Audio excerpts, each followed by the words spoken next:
Time जो हैं वो मैं आपको देना चाहता हूं, क्योंकि गवर्नमेंट ने हमारा जो केस सुप्रीम कोर्ट में गया उसका 167 पेज का उन्होंने काउंटर एफिडेविट डाला और उस काउंटर एफिडेविट को हमने पढ़ा, हमारे वकीलों ने पढ़ा जो कि बहुत ताकतवर वकील हैं। जो चीफ जस्टिस थे उनका बेटा वकील है और जो हमारा जज साहब हैं वो भी चीफ जस्टिस के बेटे हैं, चंद्रचूड़ साहब, वो इस बात को समझते हैं। अभी जब सुप्रीम कोर्ट ने 1 मई 2019 को ऑर्डर पास किया, इंटरम ऑर्डर, उसमें उन्होंने लिखा कि ये 1 रैंक 1 पेंशन जो सरकार ने लागू किया है उसमें त्रुटियां हैं, अनोमलीज हैं, और सरकार को बोला कि इससे पहले कि हम जजमेंट दें आप इसको ठीक करो। तो वो 1 मई 2019 को ये सुप्रीम कोर्ट का ऑर्डर ऑलरेडी पास है। हमने सरकार से बातचीत करने की कोशिश की। 1 जुलाई 2019 को हमारी मीटिंग रक्षा मंत्री जी से हुई, जो आज के रक्षा मंत्री जी हैं।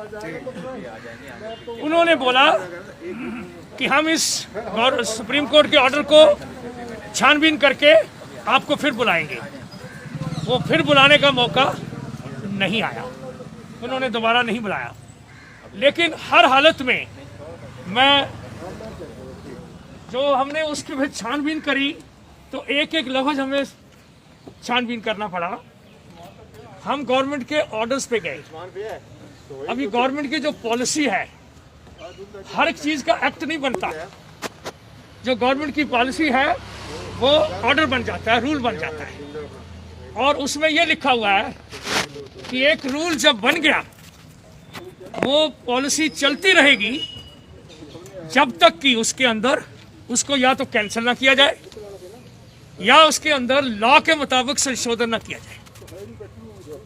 अभी ये 1 रैंक 1 पेंशन 17 फरवरी 2014 को गवर्नमेंट ने मंजूर करी। उस वक्त यूपीए की गवर्नमेंट थी और 26 फरवरी 2014 को उन्होंने गवर्नमेंट पॉलिसी भी निकाली और बोला कि 1 रैंक 1 पेंशन सभी को दी जाएगी और उसकी परिभाषा नियुक्त कर दी। उसके अंदर डिसेबिलिटी पेंशन भी लिख दी और फैमिली पेंशन का भी लिख दी। उसमें प्रीमेच्योर का कोई जिक्र नहीं था, क्योंकि हमारा कोई प्रीमेच्योर नहीं होता, हमारा टर्म्स होती है। हम जो जवान हैं, जब हम शपथ लेते हैं, एक ही शपथ जो फौजी लेता है वो है देश के ऊपर निछावर करने का। बाकियों की शपथ नहीं है, ये सिर्फ फौज की शपथ है।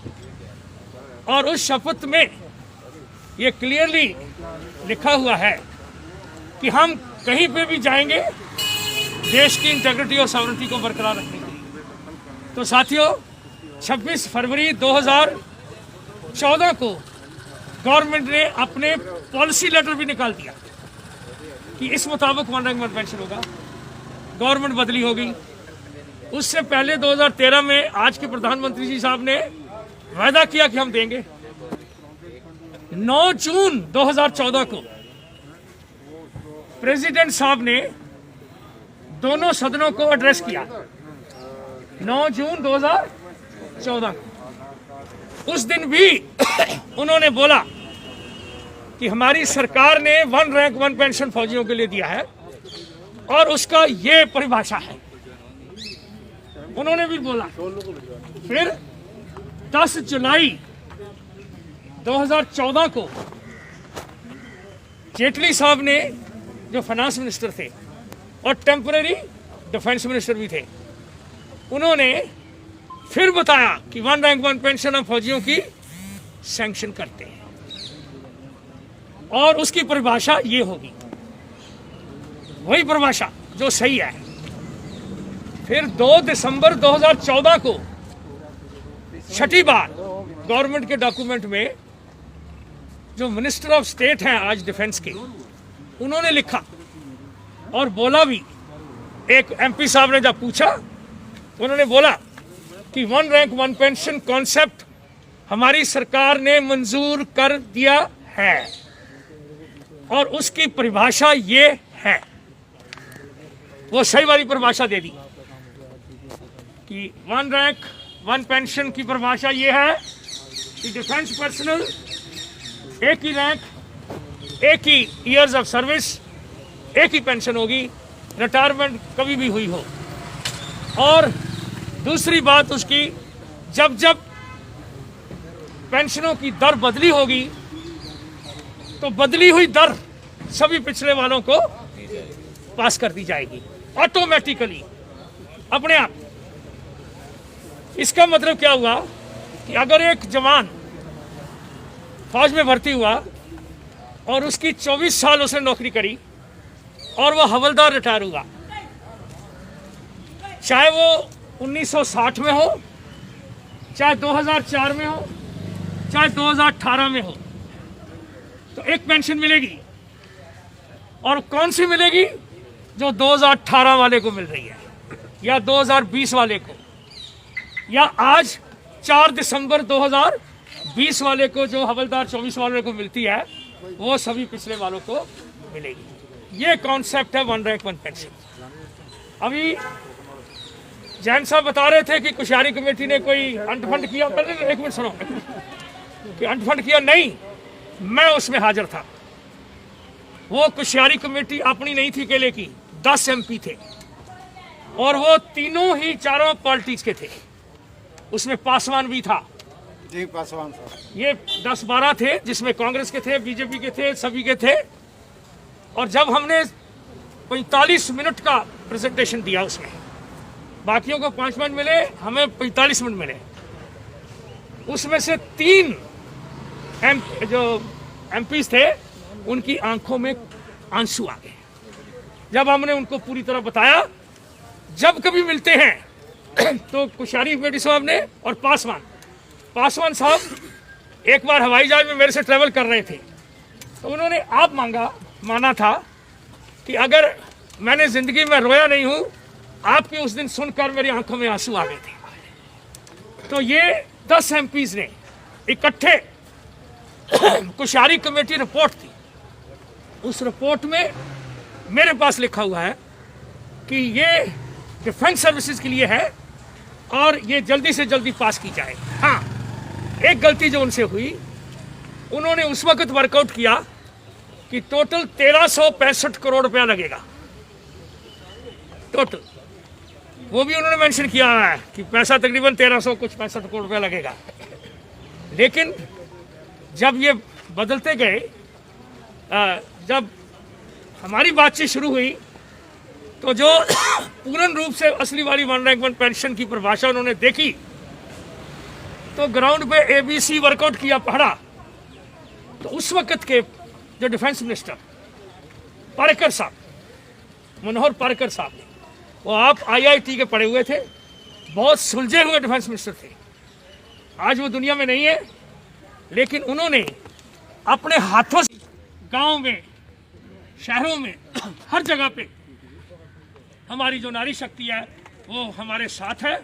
हम इन सबको धन्यवाद भी देते हैं और ईश्वर से प्रार्थना करते हैं कि इनके अंदर और डिटर्मिनेशन और विल पावर से कंधे से कंधा मिलाकर अपने सैनिक परिवार के साथ आगे बढ़े, ताकि हमें इंसाफ मिले। नारी शक्ति जिंदाबाद। चाहूँगी कि 1 रैंक 1 पेंशन के आंदोलन को आज 2000 पूरे हो गए हैं। मैं सरकार से यही कहूँगी कि आप परीक्षा ले रहे हैं सैनिकों की कि सैनिक थक के घर चले जाएंगे। ये अगर आपके गलतफहमी है तो प्रधानमंत्री जी अपने दिमाग से निकाल देना। जितने भी दिन हमें यहाँ बैठना पड़े, सैनिक सड़कों से घर तभी जाएंगे जब उनको असली वाली 1 रैंक 1 पेंशन आप लागू करेंगे। जितना भी टाइम लगे, इस लड़ाई को लड़ते लड़ते बहुत से हमारे भाई हमारा साथ छोड़कर चले गए, भगवान को प्यारे हो गए। मैं सभी को भगवान उनकी आत्मा को शांति दे। पता नहीं आगे कितना टाइम और लगेगा, हम लोगों में से कितना और जिंदा रहेंगे या चले जाएंगे भगवान के पास, लेकिन ये आंदोलन जारी रहेगा जब तक 1 रैंक 1 पेंशन की परिभाषा लागू नहीं करेगी सरकार। आंदोलन जारी रहेगा जितना भी समय लगे। क्योंकि हमारी विधवा बहनों की हालत कितनी, मैं देख रही हूँ 5 साल से यहाँ जंतर मंतर बैठे हुए 12,000 रुपये में बहनों को घर का गुजारा करना बहुत मुश्किल होता है।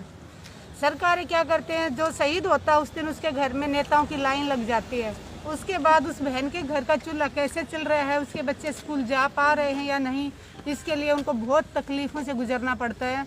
उनको अपनी पेंशन लागू कराने के लिए भी एक साल ऑफिसों के चक्कर काटने पड़ते हैं। दूसरा, हमारे रिजर्विस्ट भाई जिन्होंने देश के लिए 62, 65, 71 तीनों लड़ाइयाँ लड़ी और आज सरकार उनको 9,810 रुपये दे रही है पेंशन डीए मिलाने के बाद। तो ये मैं ये कहूँगी देश का दुर्भाग्य है कि जिन सैनिकों ने, जिन वीर बहादुर सैनिकों ने देश के लिए 3 लड़ाइयाँ लड़ी हों और आज उनको 9,000 रुपये तनख्वाह दे रही, पेंशन दे रही सरकार, बहुत दुख होता है, बहुत ज़्यादा दुख होता है। बहुत से भाइयों के फ़ोन आते हैं, सबसे ज़्यादा भाई हमारे झुंझुनू में हैं जो रिजर्विस्ट हैं, वो हमेशा कहते हैं कि मैडम हम तो 80 साल से उम्र ज़्यादा हो गई, लगता है कि हमें हक मिलेगा तब तक शायद हम चले जाएं। बहुत तकलीफ़ होती है।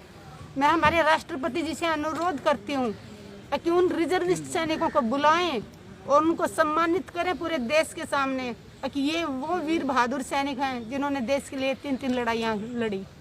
मैं यही कहूँगी कि हम हिम्मत नहीं हारेंगे। हमारे सैनिक बहुत ही निडर होके और एज भले कितनी भी हो उनकी, यहाँ डटे हुए हैं, न वो मौसम को देखते, सर्दी गर्मी बारिश जो भी आए, जंतर मंतर पे हमारे भाई डटे हुए हैं। 80 साल के भी हैं यहाँ पे, और जितने दिन और बैठना पड़ेगा यहाँ हम डटे रहेंगे और अपना हक एक दिन लेके रहेंगे।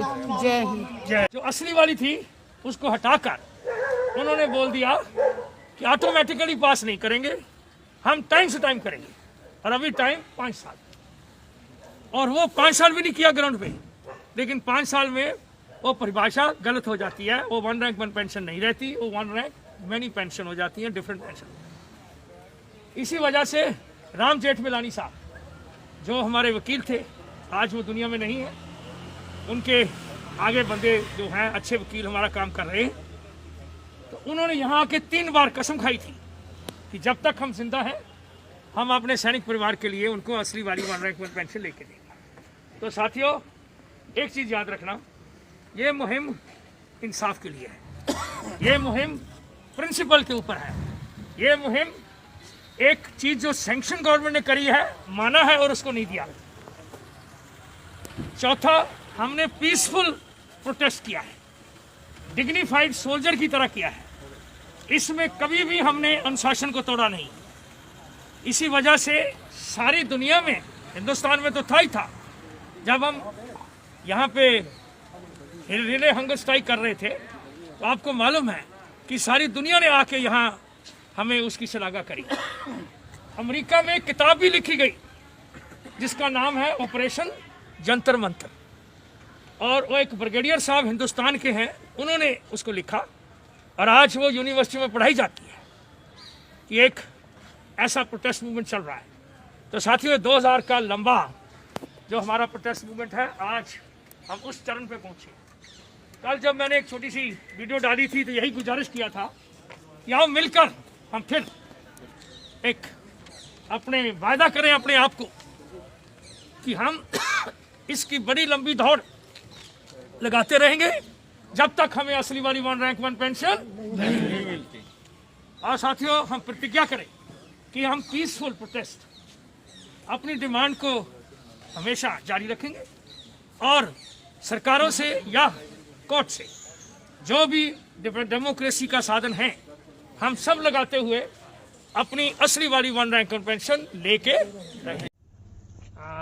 सैनिक परिवार के सभी सदस्यों, जब हम सभी सैनिक परिवार के इस मुहिम में लगे हुए हैं, हमारी नारी शक्ति और हमारे बच्चे, हमारे सारे डिपेंडेंट्स हमारे साथ हैं। इनमें हमारी 2 नारी शक्तियां हैं, जो एक तो आप देख ही रहे हो, स्वदेश, जिसने हर रोज यहाँ के भूख हड़ताल पे बैठी 800 कुछ दिन के ऊपर ज़्यादा, और फिर ये मरणअंश में भी गई और हॉस्पिटल में भी गई। लेकिन इसने, मैं उस वक्त हॉस्पिटल देखने गया इसको आरआर में, इसकी तरफ मैं देख रहा था, ये मेरी तरफ देख रही थी, लेकिन जैसे ही खत्म हुआ इसका, वापस आई तो फिर बैठ गई और मरणअंश के ऊपर। हमने इनको गुजारिश की। इसी तरह दूसरी हमारी लेडीज हैं चित्रा राव जी, ये दोनों लेडीज ने हर रोज अपने सोशल मीडिया का यूज करते हुए इस मूवमेंट को और हमारे साथ जो इंसाफ होना चाहिए उसके बारे में वो सवाल उठाते हैं। हम इन दोनों शक्तियों को, अपनी नारी शक्ति को हम बहुत बहुत धन्यवाद देना चाहते हैं और ईश्वर से प्रार्थना करना चाहते हैं कि ये भगवान ऐसी नारी शक्तियां जो हमारे बीच में हैं फौजी परिवार में, इनको ताकत दे और इनका डिटर्मिनेशन बढ़े और इनको शक्तियां इतनी हो कि ये हमारे हकों के साथ मिलके कंधे से कंधा मिला के चलती रहें। और भी इसके अलावा बाकी भी नारी शक्तियां जो हमारे पूरे देश में हमें सुनने में आता है हर जगह पे हो रहे हैं। दीपा जी एक विंग कमांडर नैब साहब की, वो बीमार हैं बहुत ज्यादा, लेकिन आज सुबह जो नैब साहब हैं उनको थोड़ा ज्यादा तकलीफ हो गया पर्सनली,